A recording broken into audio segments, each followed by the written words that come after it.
लोकांना ह्याच्या संदर्भात त्याचं काय लोगो आणि पक्षाचं चिन्ह ह्याच्या संदर्भात मग तुमचं जर म्हणणं असेल की चिन्हच नको तर ते म्हणतील मग असाच नियम सगळीकडे टाका. आता आरटीओचे पण असे ठिकठिकाणी असतात ना, म्हणजे डिवायडर आहे, स्लोप आहे, इकडे वळू नका, नो एंट्री, वन वे वगैरे.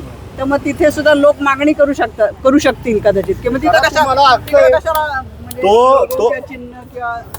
तो हक्क तुम्हाला आहे म्हणण्याचा. ते मान्य करणं न करणं ते जनतेच्या अधिकारात येतं की नाही. आणि तुम्हाला माहिती आहे का, हे जे ताईंनी सांगितलं की ट्रॅफिकचे जे सिग्नल असतात, नाही करा ना, मग करा ना. कोण म्हटलं तुम्हाला बंदी घातली का या घटनेनी जसा मला अधिकार दिलाय की चिन्ह हटवा म्हणण्याचा, तसं तुम्हाला पण ते सिग्नलचे जे चिन्ह आहे ते हटवण्याचा अधिकार आहे म्हणण्याचा. पूर्वी बघा, सिग्नल लागला एखाद्या चौकात तर कुठले कलर असायचे? लाल, हिरवा आणि पिवळा. नंतर हो, जनता शिक्षित झाली, नंतर काय येऊ लागलं? नाही, गो आणि स्टॉप येऊ लागला. का बरं बदल झाला? जनता शिक्षित झाली म्हणून बदल झाला ना. तसंच आमचं म्हणणं आहे की जनता शिक्षित झालेली चिन्ह हटवा. पहिलं फक्त चिन्हावर डिपेंड होत नाही. आयडिओलॉजीसाठी हा देश स्वतंत्र नाही झालेला. हो नाही, ऐका, किती निवडणुका लढल्या तुम्ही? काय पतंग म्हणजे काय? त्यांनी काय आयडिओलॉजी म्हणजे काय? म्हणजे हिरवी आयडिओलॉजी, हिरवी आयडिओलॉजी. आजही असं नाही आहे की भारत पूर्णपणे शिक्षित झालेला, आपण असं नाही म्हणू शकत. चिन्ह त्या अशिक्षित लोकांना एक आयडिओलॉजीला रिप्रेझेंट करून मी मशालवरच का मारायची, मी भाजपवरच का मारायची, मी झाडूवर का झाडू, त्यांच्या मागे हा जे चिन्ह ठेवलं त्यामागे काही ना काही एक त्याची आयडिओलॉजी होती की मी इथली घाण साफ करेल, असं त्या झाडूचं म्हणणं आहे. पंजा म्हणजे काय आहे की मी सगळ्यांना घेऊन सगळ्यांच्या सोबत हात धरून त्याचा विकास करू. जे लोक अशिक्षित आहे ते लोक आज त्यांना वाचता नाही येत, ते मतदान कुठल्या बेसिसवर करतात? आजही चिन्हाच्याच बेसिसवर करतात, बरोबर आहे. तर त्याच्यामुळे आपण कम्प्लिटली असं नाही म्हणू शकत की चिन्ह हटवून देऊयात आणि त्याच्याऐवजी काहीतरी नवीन हां मी त्यासाठी पूर्णपणे सहमत नाही आहे. मी काही तुमचं असं डिसरेस्पेक्ट नाही करतो. किती वेळ झालं तुम्ही ऐकताय आमचं? मला 1-1.5 तास झालं इथं हे ऐकून. नाही इथं येऊन तुम्हाला आमचं ऐकून किती वेळ झाला? मला आता तुम्हाला येऊन 15-20 मिनिटं झाली. एकच मिनिट झाला. एकच मिनिटात आमच्या पूर्ण ह्याला ते असहमत झाले. तर मी तुम्हाला ऐका ना, नाही एक तर तुम्ही बोला, नाहीतर मग मला बोला. तुम्ही इतक्या वेळ ते बोलले ना की पक्षाची आयडेंटिटी, उमेदवाराची आयडेंटिटी, आयडिओलॉजीसाठी हा देश आयडिओलॉजीसाठी कुणाच्या स्वातंत्र्य झालेला नाही. तुम्ही स्वातंत्र्य जे झालं त्याच्यात कुठं ह्या आयडिओलॉजीसाठी देश स्वातंत्र्य करायचा आहे असं कधी कोणी म्हटलं का हो? मग सावरकरांची आयडिओलॉजी वेगळी होती, महात्मा गांधींची आयडिओलॉजी वेगळी होती, अनेक जणांची भगतसिंगांची आयडिओलॉजी वेगळी होती. आयडिओलॉजीसाठी हा देश स्वातंत्र्य झालेला नाही. तुमचं आमचं भविष्य उज्ज्वल व्हावं, विकसित व्हावं, सुरक्षित व्हावं ह्याच्यासाठी देश स्वातंत्र्य झालेला आहे. आपलं पुढचं येणाऱ्या पिढीचं आयुष्य सुरक्षित व्हावं, त्यांचं भविष्य चांगलं व्हावं ह्याच्यासाठी आपला देश स्वातंत्र्य झालेला आहे, कोणाच्या आयडिओलॉजीसाठी नाही. चिन्हे ही ह्यांनी काय केलं? आयडिओलॉजी ह्यांनी सांगितली. पतंगची आयडिओलॉजी, कमळाची आयडिओलॉजी, हत्तीची आयडिओलॉजी ह्यांनी कोंबली त्याच्यामध्ये. चिन्ह ही कशासाठी दिली? अशिक्षितांसाठी दिली. ह्यांनी ती आयडिओलॉजी कोंबली. हत्तीला निळा देऊन ह्यांनी ती आयडिओलॉजी ह्याच्यात कोंबली. पतंगला हिरवा देऊन त्यांनी ती आयडिओलॉजी ह्याच्यात कोंबली. कमळाला भगवा देऊन त्यांनी ती आयडिओलॉजी कोंबली आणि आपल्या डोक्यात ती आयडिओलॉजी फिट बसली की जसं काय आयडिओलॉजीसाठीच चिन्हे आली ना हा देश स्वातंत्र्य झाला. तर बिलकुल नाही. चिन्हे ही अशिक्षितांसाठी आली आणि देश हा आयडिओलॉजीसाठी नाही तर डेव्हलपमेंटसाठी हा देश स्वातंत्र्य झालेला आहे. म्हणून तर आयडिओलॉजी मग दुबईची वेगळी आहे तरी आपल्या इकडचे का जातात तिकडं नोकऱ्या करायला? आयडिओलॉजीसाठी नाही जात, तर तिथं स्कोप जास्त आहे म्हणून जातात. तसा स्कोप आपल्या इथं जास्त असला पाहिजे. युरोप अमेरिकेला का जातात? तिकडं तर आयडिओलॉजी ती ख्रिश्चन आयडिओलॉजी आहे, मग तिकडं का जातात? तर तिकडं का स्कोप जास्त आहे. तसा स्कोप आपल्या इथं जास्त असावा आणि आपला देश पण तेवढाच विकसित व्हावा. उलट बाहेरच्या देशातले लोक आपल्या इकडं कामधंद्याला यावेत आणि आपल्या इकडच्यांनाही कामधंदे मिळावेत असं व्हायला पाहिजे. एवढा आपला देश विकसित व्हायला पाहिजे. आयडिओलॉजीमध्येच आपण मेलोय. मग हिथं आज हे काय दिपके काय सांगत होते किंवा घोषणा काय होत्या की जाती धर्मामधनं आम्हाला बाजूला काढा, आम्हाला विकसित भारत घडू द्या. ही चिन्हे काढल्यानंतर आपली आयडिओलॉजी संपणार आहे. आयडिओलॉजी कुठं पाहिजे? आपल्या उंबऱ्याच्या आत पाहिजे ना, का सारखी रस्त्यावरती आयडिओलॉजी घेऊन आपण फिरलं पाहिजे? काय साहेब, आयडिओलॉजी कुठं उंबऱ्याच्या आत पाहिजे की नाही?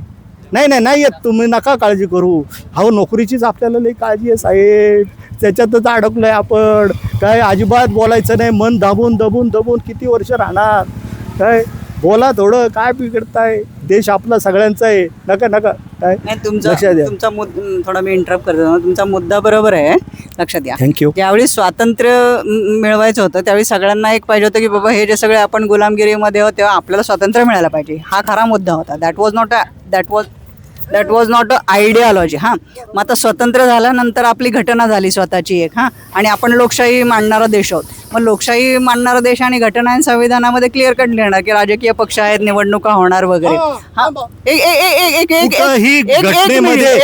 घटनेमध्ये राजकीय पक्ष आणि चिन्ह ह्याचा कुठेही उल्लेख नाही. अहो तू कसं काय घटनेमध्ये लिहिले म्हण? नाही ऐका ना, बोलू तर द्या. नाही घटनेमध्ये नाही बरं का. हे निवडणूक आयोग नंतर 1951 स्थापन झालंय.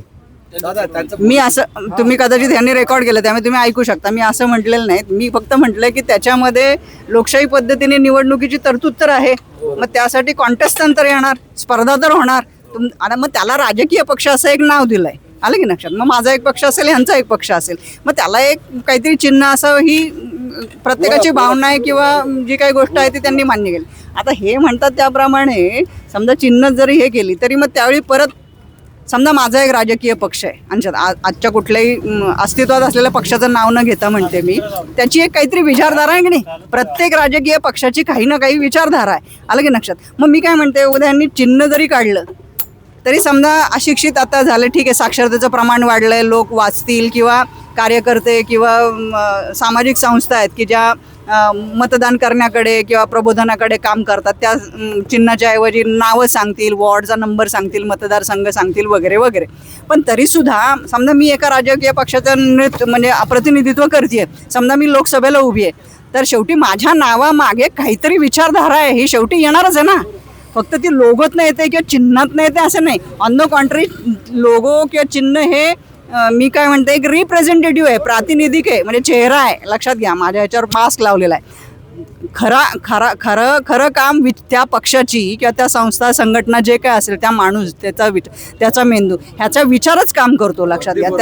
त्याच्यामुळे चिन्ह जरी कॅन्सल केलं ह्यांच्या म्हणण्याप्रमाणे तरी शेवटी पक्ष राहणार, निवडणुका तर राहणार. भारतात निवडणुका कॅन्सल राहणार. मग मी काय म्हणते, पार्टीला सुद्धा कॉक्रोच हे सिम्बॉल घ्यावंच लागलं ना. सरळच आपण साधं उदाहरण घेऊ. आणि चिन्हाची आजपासूनची परंपरा नाहीये, चिन्हाचा इतिहास फार पूर्वीपासून आलेला आहे. महाराजांनी सुद्धा कुठेतरी चिन्ह घेऊन एक ध्वज हे केला. त्याच्यानंतर आज मोठे मोठे बिझनेसमॅनचा काही राजकीय पक्ष नसतो, पण टाटानी पण त्याचा सिम्बॉल आणलेलाच आहे. ठीक आहे, चिन्ह गेलं तर लोक ठीक आहे, ते काही वर्षांनी विसरतील, थोडे दिवस राहील. नंतर माझ्याकडे बघितल्यानंतर काय म्हणणार, ह्यांच्या पक्षाचं हे नाव, ह्यांची ही विचारधारा, आणि मग त्याला धरूनच लोक एक काहीतरी गणित मांडणार, मी याला मत द्यायचं आहे की नाही द्यायचं, आलं की नाही? ऐका ना, चिन्हाचं मास्क काय करतं बघा तुम्ही. माझा चेहरा झाकळतो का उजळवतो? हां, आणि हायलाईट काय करतं? मला निवडायचं आहे तुम्हाला. आणि ताईच म्हटल्या मास हा डुप्लिकेट मास आहे, मास नकोय आपल्याला डायरेक्ट चेहरा दिसला पाहिजे. मी तेच म्हणते, समजा आपण असं विचार, मी काय म्हणते, हाईड करतं बघा, विचार आणि विकास, नजरेमध्ये तेच विचार हवा का विकास हवा? काय निवडणुका ह्या हा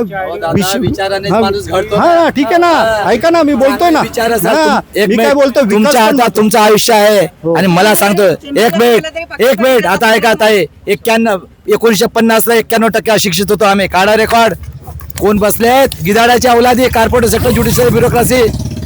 त्याला 75 वर्षात त्याला दोष कुठला? चिन्ह. आतंकवादी देश, आर्य विदेशी ब्राह्मण, हरिसन जनसन, कोणी मारलं या लोकांना? याच महाराष्ट्राचा इतिहास आहे ना, हे बहुजनाचे आहेत ना. कुठं गेला विषय? मूर्ख बनवता का रे? आतंकवादी लोकांना कुठं बोलताय? कुठं विषय नेला तुम्ही? कुणाला म्हणताय? मुद्दा एवढाच आहे, तुम्ही पक्षाचं शिव्या चिन्ह कोणाला जरी देताय? मला गेलं, तर लोगो देत नाही. जरी गेला ठीक आहे. तरी राजकीय पक्ष राहणार, नाही, नाही, लक्षात घ्या. राजकीय पक्ष राहणार, राजकीय नाही, भटकत पक्षांचा नाही. विचार नाही, राहणार. नाही, चुकीचं आहे. Anyway, thank you. तुम्हाला किती जणांना ओ सर मला एक विचारायचं आहे सरांनी बोला शरद पवार 78 पासून राष्ट्रवादी आणि याच्यासोबत आतापर्यंत तुम्ही इतक्या वेळ ऐकत होते माझं अनेक प्रश्न तुम्ही मला विचारलेत आणि मग तुम्हाला माझं म्हणणे जास्त योग्य वाटतं का हे विषय भटकवतात हे वाटतं तुम्हाला काय किती जणांना वाटतं की विषय भटकतोय आपला हात वर करा हो का नाही तर आपण जायला रिकामे आपला हात विषय भटकला की नाही हेच करायचं का आपल्याला की पूर्वी कुठल्या जातीने काय केलं आणि कुणी काय केलं अरे आता आपण पुढचा विचार करायचा आहे दिपकेंनी सुद्धा आज आपल्याला पुढचाच विचार करायचं सांगितलंय युरोप अमेरिका काय आणि तुमच्या कुणाच्याही हक्कावर गदा येणार नाही चिन्ह हटल्यावर कुणाच्या नावावर गदा येणार नाही आणि नुसती आणि एवढा पैसा आहे $70 रशिया आणि बघा आपल्याला दोन्ही बाजूचे हे लोक असे भेटणार दोन्ही बाजूनी आपल्याला असे लोक भेटणार की असे बोलणारे काय चाललंय आपल्याला पुढे जाय हो आणि नुसता चिन्ह हटवाय हो नाही त्यांचं नाही बोला ना बोला अरे घेता मगाच्या पासून चॅलेंज करतोय मी 5 मिनिटात दादा चिन्ह हटवा हा नुसता विषय नसून हे बघा आमचे